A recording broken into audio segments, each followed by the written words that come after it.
There seems to be an awful lot of sad stories in the news today, and there are thousands missing.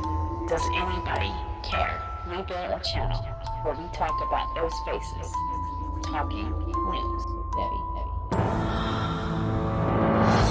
Cassie Barnes has still not been found, and it's been 2 years since her case first hit the spotlight.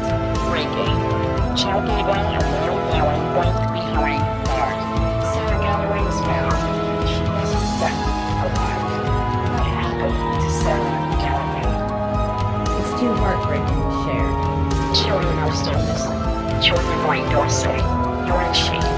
You just got away with it. Welcome to Talking News. Hello everyone. My name is Debbie. We use big stories to push little faces. Hello everyone, welcome to Chasing Murderer Talking News. Before we get started, hit the like button, hit the subscribe button, and also hit the notification bell. If you like helping the missing, that would help tremendously. Just those 3 little things.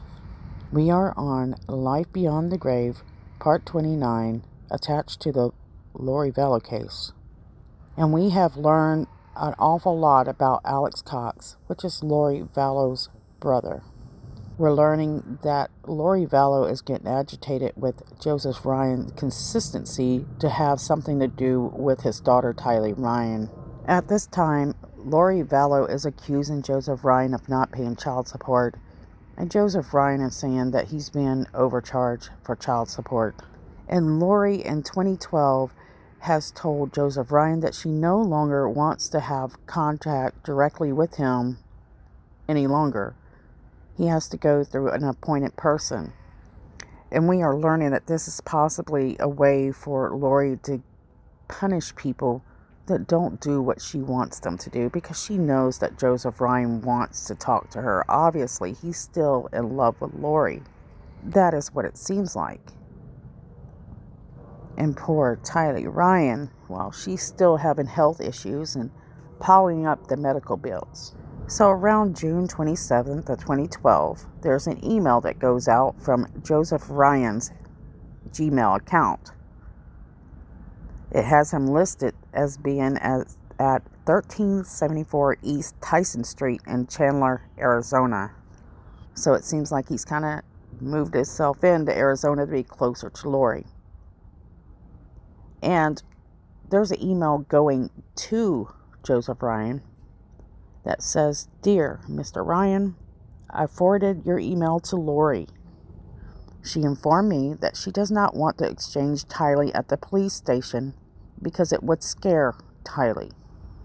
So here you can see where Joseph Ryan is trying to do things the right way. He's trying to meet at the police station, but Laurie Vallow knows that this doesn't benefit her agenda and uses her daughter as an excuse. So this is proof she uses her daughter as an excuse to avoid things she doesn't want to do. Why would meeting at a police station scare Tylee? Then she tries to make up for something that she said in the past. It continues with, "The only reason it was suggested in the past is because you refused to provide Laurie with your address.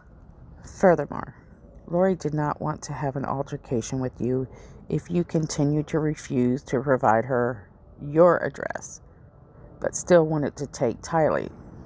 So let's stop here a second. So Joseph Ryan isn't giving Laurie his address, and with good reason. Remember, he's been attacked several times. Once physically, and multiple times he's attacked through emails and accusations. Then we continue with, "As you are aware, Tylee is almost 10 years old. I would hope that 2 adults could exchange their child without any occurrence of any incidents. The exchange should continue to occur at the Barnes & Noble parking lot, and Tylee can get out of one car and get into the other. There is no need for you and Laurie or anyone else who might be with Tylee to have contact or communication with one another.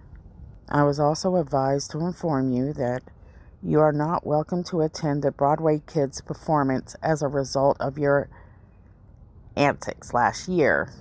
The performance is not a school event and is occurring during Laurie's time. So what is said next is very interesting because remember, Laurie seems to be able to communicate with people by her trials, her troubles, and what's happening in her personal life. While she's very secretive to certain people, she's not so secretive to people she wants them to know what's going on because it draws attention to her. Not only that, she's not allowing Joseph Ryan to come see his own daughter's performance for the way that he acted. So again, a punishment. And why would the courts allow this to continue? His visitation rights has nothing to do with attending an event that his daughter's in. Also note that it seems that she's insinuating that the Broadway Kids officials already kind of know this drama that's happening. So she says, "You will not be welcomed by Broadway Kids officials." And to me, this next little statement is extremely cruel. She says, "If you would like to obtain a copy of Tylee's performance, you can do so at," and then she gives the address. Then Laurie starts in on her demands again. "Since I have asked several times, I would appreciate it if you would provide me with Tylee's insurance information and the name, address, and phone number of your place of employment."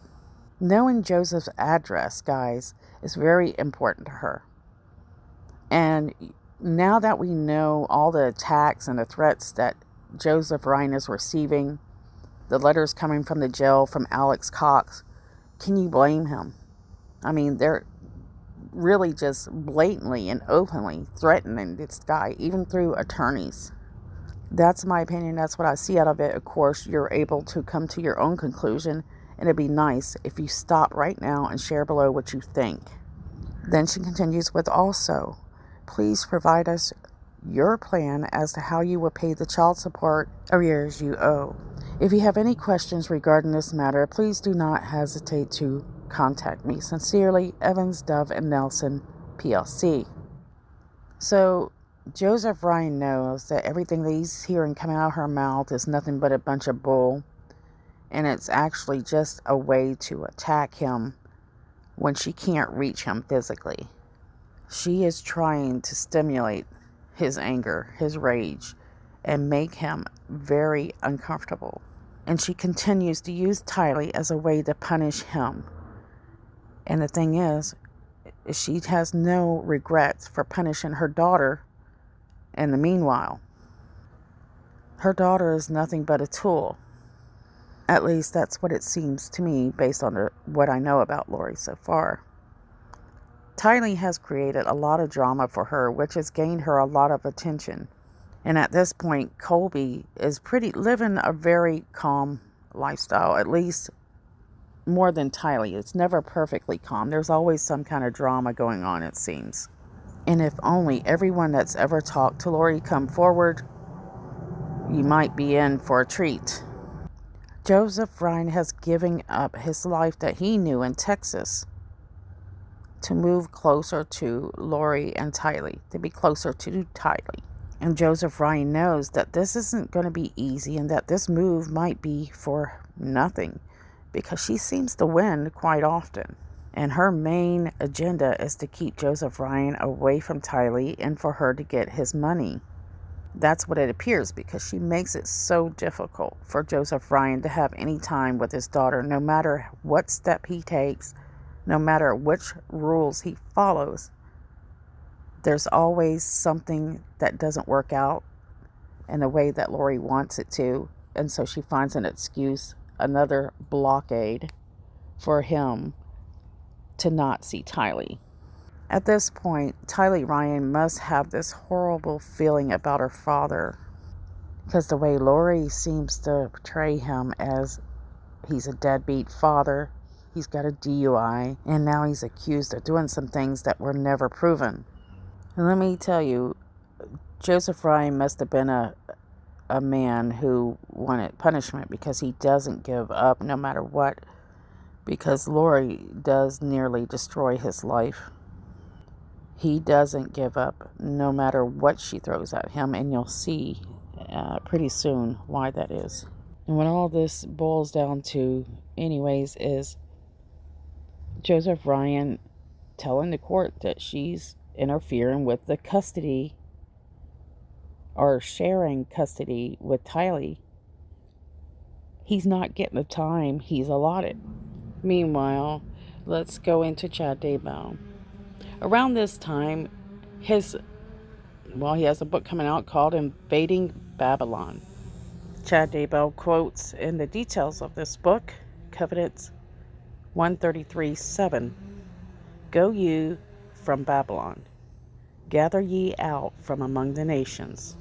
Chad Daybell writes that in the near future, the world as we know it will suddenly change. Natural disasters will lead to economic difficulties, leaving the United States on the edge of collapse. But there's a certain people that will understand what's going on really. These are the signs that there is something more coming. And during this time of strife, members of the LDS Church will be invited by their leaders to survive the civil unrest. And they will be gathering to holy campsites developed just for them. But amongst this turmoil, a recently returned missionary by the name of Nathan Foster joins a secret team of men to help the saints escape modern society's implosion. It's interesting. This guy, Nathan Foster, he's a missionary during this time, and then around this time, well, coming pretty soon, his daughter Emma will be a missionary as well. But Chad continues to say that Nathan, at least in this story, is expected to devote all his time and energy to this cause, and he faces major personal obstacles. It's also a love story. Nathan admires a woman by the name of Marie since their high school days, and now she's showing genuine interest in him as well. But these crazy things that are happening around them, the troubles that erupt, including the acts of bioterrorism on the U.S. soil, threatens to tear them apart. This is one of the books that are tied to the times of turmoil. So it is a series, and we will talk more about this as we move into 2015. We heard that Chad Daybell's parents really wasn't in support of this kind of stuff, but there's some things that suggest that his father helped him a bit on some of these books, and I'm still researching that.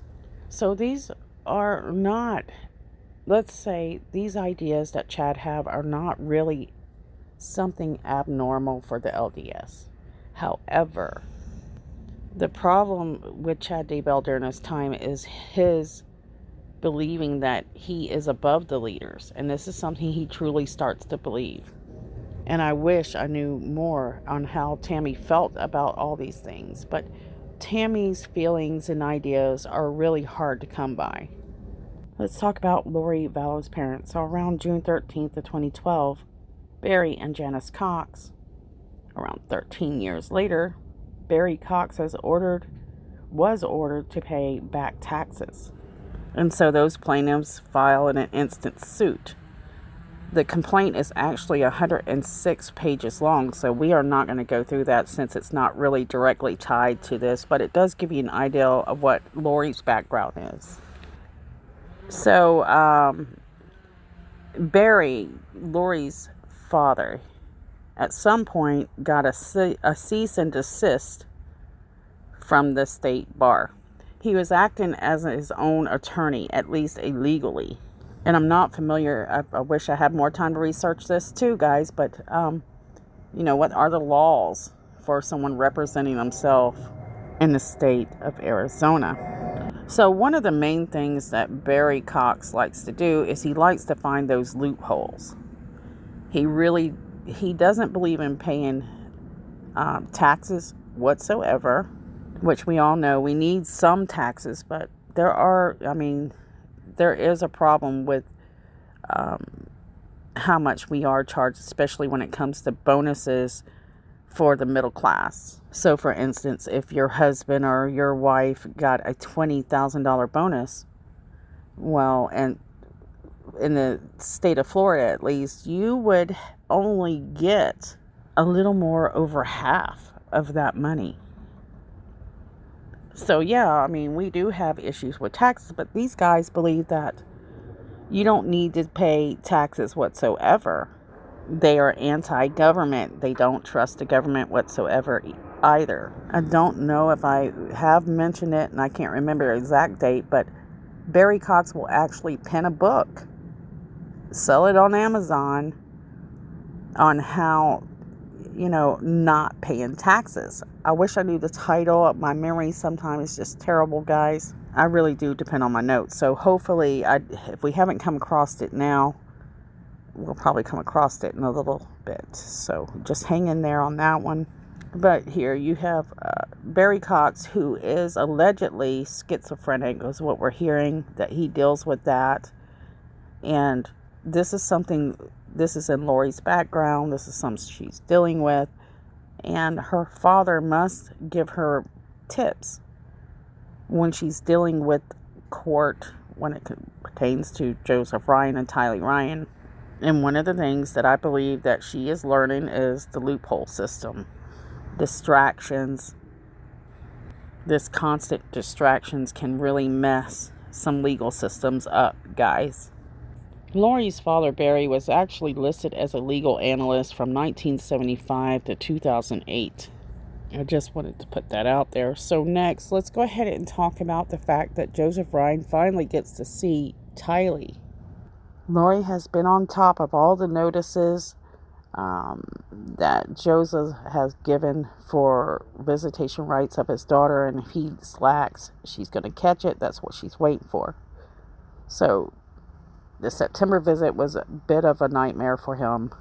In September of 2012, Laurie sends an email to Joseph telling him that he has until tomorrow morning, this is September, to let her know if you want to spend time with Tylee and use your visitation right time. If she doesn't hear from you by then she's going to assume basically that you don't want to spend time with her. In December of 2012, Joseph Ryan posts on Facebook a picture of Tylee walking a horse. So it appears he did get to spend some time with her after all.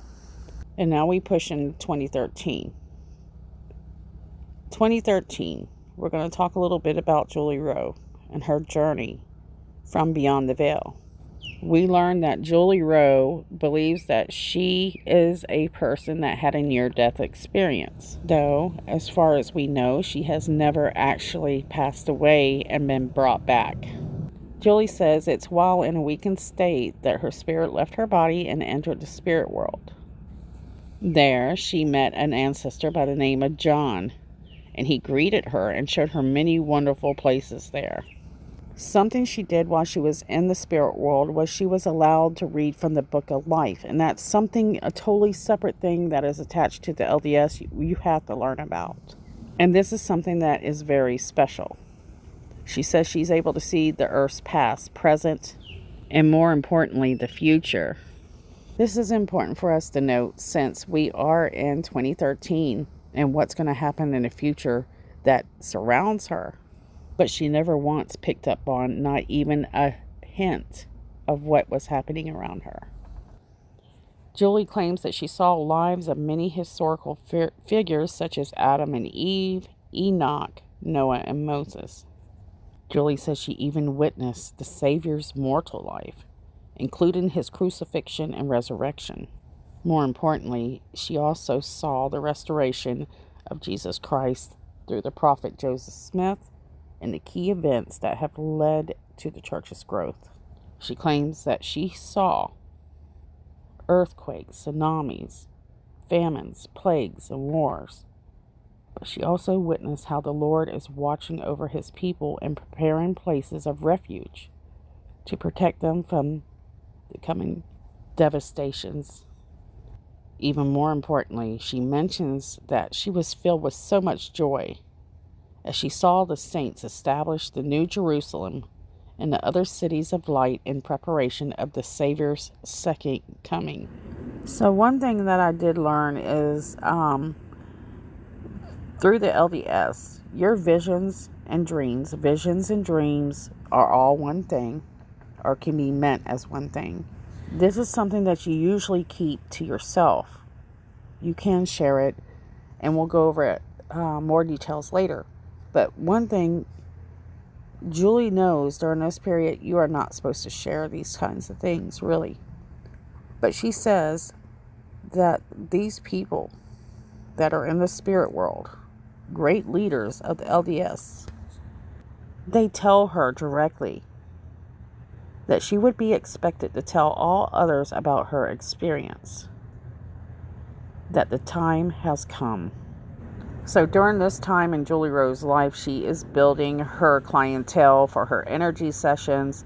She's also telling her story of her afterlife experience. She's mainly doing this through blogs and LDS websites. And through these websites, the LDS are able to reach out to other people that are more like-minded and actually be able to, how can I put this, connect more with people like yourself. These websites will actually be the main gatherings, the gathering for meetings like Julie, Chad, and several other people. Websites like Another Voice of Warning, known as AVOW. There'll be paid subscriptions in order to blog there and that sort of thing. And you'll have people like Hector Sosa, Thor, Chad Daybell, Julie Rowe, Melanie Gibb, Laurie Vallow, and many, many more familiar names that you hear in this case will connect through those websites. And as we move deeper into this series, if I can get there anyways, you will learn that Julie Rowe has a lot to play in the drama parts, at least. So many of these LDS people have their own blogs. And so one of them is, and I don't know if I can pronounce his last name correctly, Shirley Behelman. And so on the wiki page, it says that she is a self-described as a prolific and eclectic author. Her books are historical fiction, biography, novel, paranormal, how-to, and, I took a glance at her blog that she has online, and she just likes to blog what she sees in her life, what she runs into, her activities, her thoughts. But let's go ahead and cut this short. She's one of the people that Chad Daybell looks up to. So I wanted to give her a courtesy introduction for what we go over next. Well, it seems that Shirley is with Chad when it comes to looking for unique stories like near-death experiences, especially for people attached to the LDS. A little ways back, we know that Chad Daybell meets Suzanne Friedman. And how he does this, he says that his friend Shirley actually met with Suzanne, took some notes, and came away impressed by Suzanne's account. Shirley actually called Chad Daybell and asked him if he would be interested in publishing Suzanne's story. Less than a week later, Chad drives to where Suzanne lives in Utah, and they meet at Shirley's home. At that point, Suzanne says that she gives Chad a brief synopsis of her near-death experience. Chad then asks her if she would, if she read other near-death accounts, wondering if she had borrowed any of these ideas.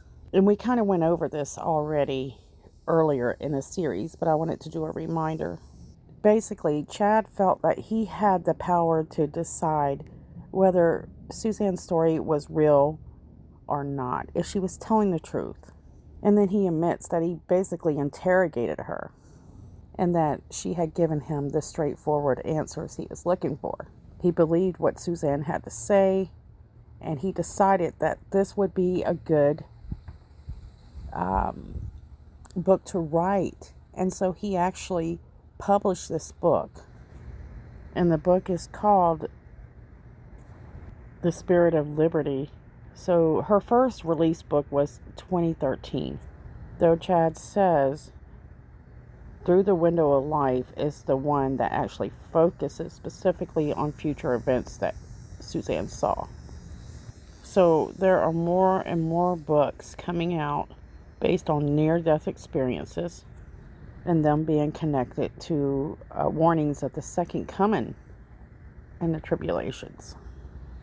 Around this time in 2013, Chad's oldest daughter, Emma, is on her mission. And on her mission, she gets sick. His son, Seth, receives his mission to Virginia. Chad says this is something he sees in a vision. All 5 of his kids wear their badges preparing to go on the mission. We learned about this in the first part of this series, so make sure that you watch this all the way through. Chad's children always play a big part in his visions and part of his future. So I kind of did a spoiler alert, guys. So according to Emma, she left for her mission in March 2013. She said she wasn't expecting to see her home in Utah again until October of 2014.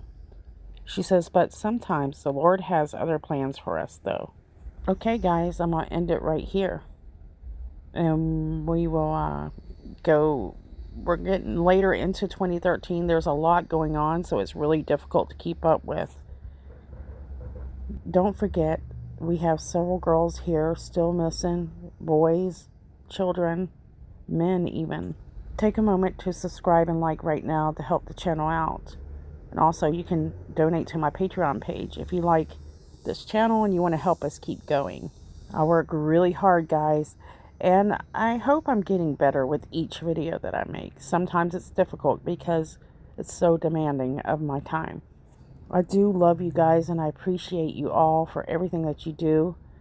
And hopefully, if things will slow down around here, we can start doing more interactive things. So, love you guys. See you guys soon.